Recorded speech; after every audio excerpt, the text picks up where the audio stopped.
Salam əziz izləyicilər, hər birinizi kanalımdan salamlayıram. Bu günləri bir çox xanımın istəyini nəzərə alaraq dekorlar hazırlamışam. Bizim bugünkü dekorlarımız düyü kağızındandır.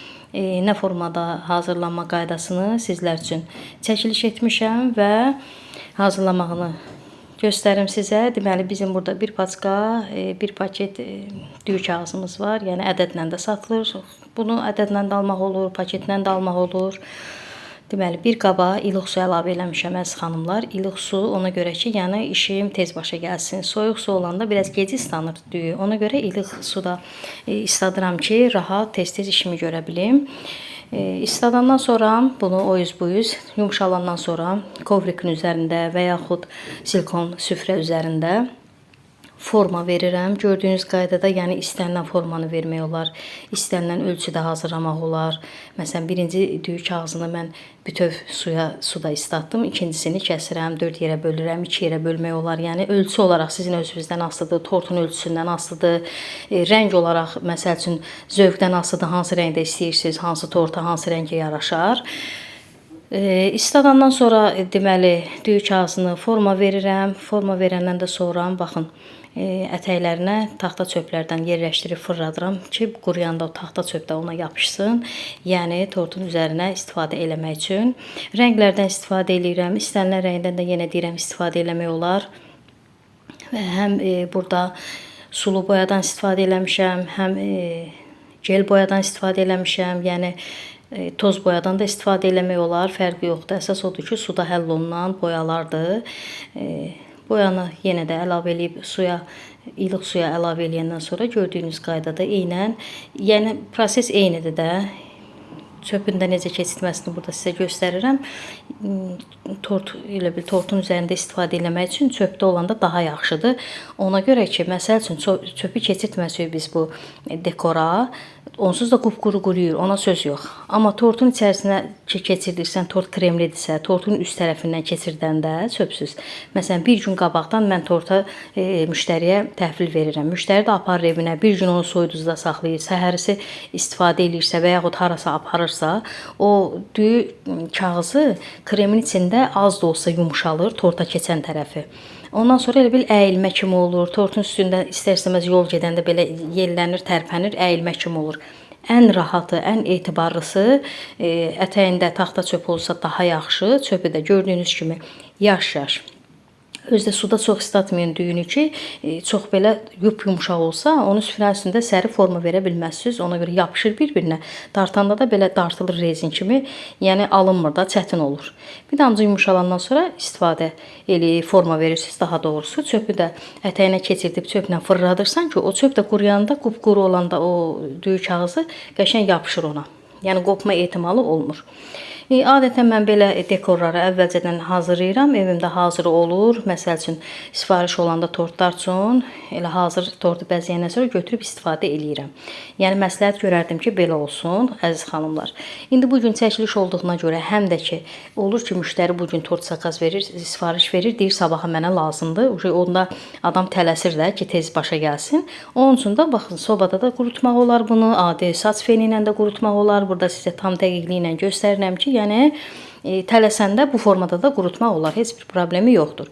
Sobanın da dərəcəsini 100 dərəcə, 120 dərəcədə qoyuram ilıq formasında və yerləşdirirəm kovriklə bir yerdə sobada quruduram.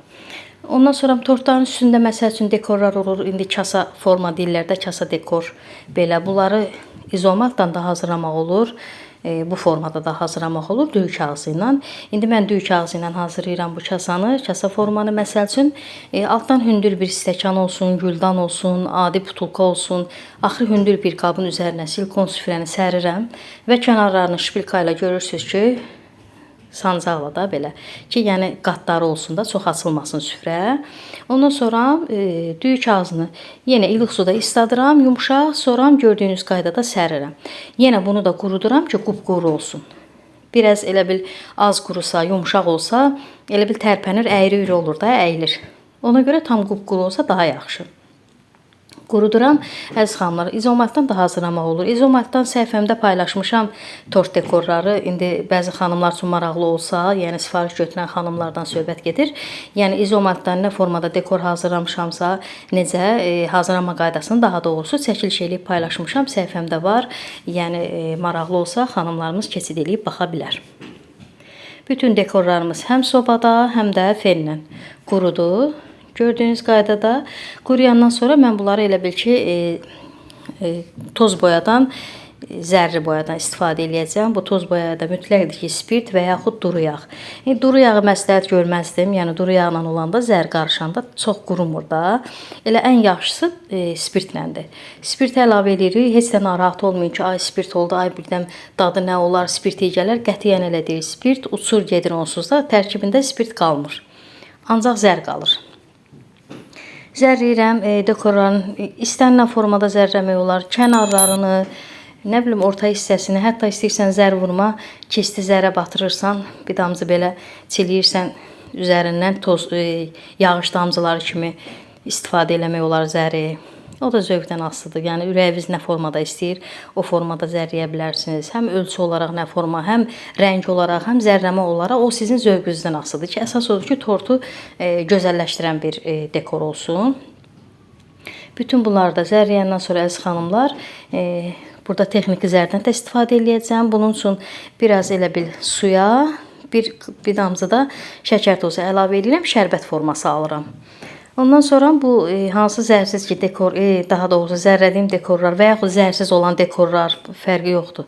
Daha doğrusu heç zərrilərə yox, zərsizlərə. Mən burada çəkirəm bu şərbəti. Ondan sonra bunların üzərinə hər dekorun öz rəngində də texniki zərdən istifadə edirəm. Əziz xanımlar, çox təəssüf edirəm ki, mənim bu çəkilişim axşam vaxtına düşdü. Yəni bu zərin necə parıltısı, necə gözəlliyini tam burada elə bil ki, axşam işığında göstərə bilmədim də.